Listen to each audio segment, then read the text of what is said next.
Pathanamthitta ആറന്മുളയിൽ Covid ബാധിതയെ ആംബുലൻസിൽ പീഡിപ്പിച്ച കേസിൽ പ്രതി നൌഫലിന് ജാമ്യമില്ല. ഹൈക്കോടതിയാണ് ജാമ്യാപേക്ഷ തള്ളിയത്. കേസിൽ SC/ST പീഡന നിരോധന നിയമം നിലനിൽക്കില്ലെന്ന നൌഫലിന്റെ വാദം തള്ളി. നൌഫലിന് ജീവപര്യന്തം തടവും പിഴയും പത്തനംതിട്ട പ്രിൻസിപ്പൽ സെഷൻസ് കോടതി വിധിച്ചിരുന്നു.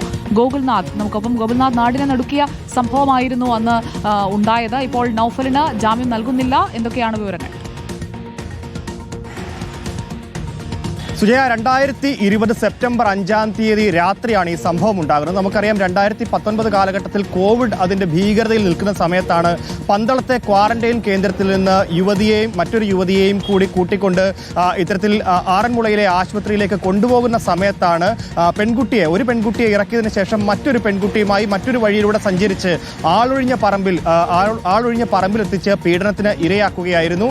ഇതിലാണ് ഇപ്പോൾ പത്തനംതിട്ട സെഷൻസ് കോടതി മുൻപ് വിധി പറഞ്ഞതാണ്. ആ വിധി ജീവപര്യന്തം തടവും 1,80,000 രൂപ പിഴയുമായിരുന്നു. എന്നാൽ ഇതിൽ നിരവധി വകുപ്പുകൾ പറയുന്നുണ്ട്. 6ഓളം വകുപ്പുകൾ ചേർത്താണ് പ്രതിയായ നൌഫൽ, കായംകുളം സ്വദേശിയായ നൌഫലിനെ അന്ന് ശിക്ഷിച്ചത്. അതിലാണ് ഇപ്പോൾ ഹൈക്കോടതിയിൽ ജാമ്യാപേക്ഷയുമായി പ്രതി നൌഫൽ എത്തുകയും SC/ST പീഡന നിരോധന നിയമം ഇതിൽ ഉൾപ്പെടുന്നതല്ല, അത് മാറ്റിത്തരണമെന്നും ആവശ്യപ്പെട്ടുകൊണ്ടാണ് നൌഫൽ ഹൈക്കോടതിയെ സമീപിച്ചത്.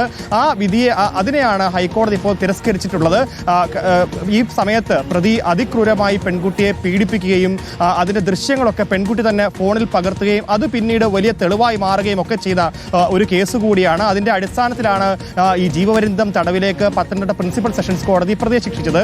എന്നാൽ ഈ ശിക്ഷയിലൊക്കെ തന്നെ ഇളവുണ്ടാകണമെന്ന് ചൂണ്ടിക്കാണിച്ചുകൊണ്ടാണ് ചില സെഷനുകൾ ഒഴിവാക്കണമെന്ന് ആവശ്യപ്പെട്ടുകൊണ്ടാണ് പ്രതി നൌഫൽ ഇപ്പോൾ ഹൈക്കോടതിയെ സമീപിക്കുകയും ഇന്ന് ഇപ്പോൾ നൌഫലിന് എതിരായി ഒരു വിധി ഉണ്ടായിരിക്കുന്നത്. നിലവിൽ പട്ടിക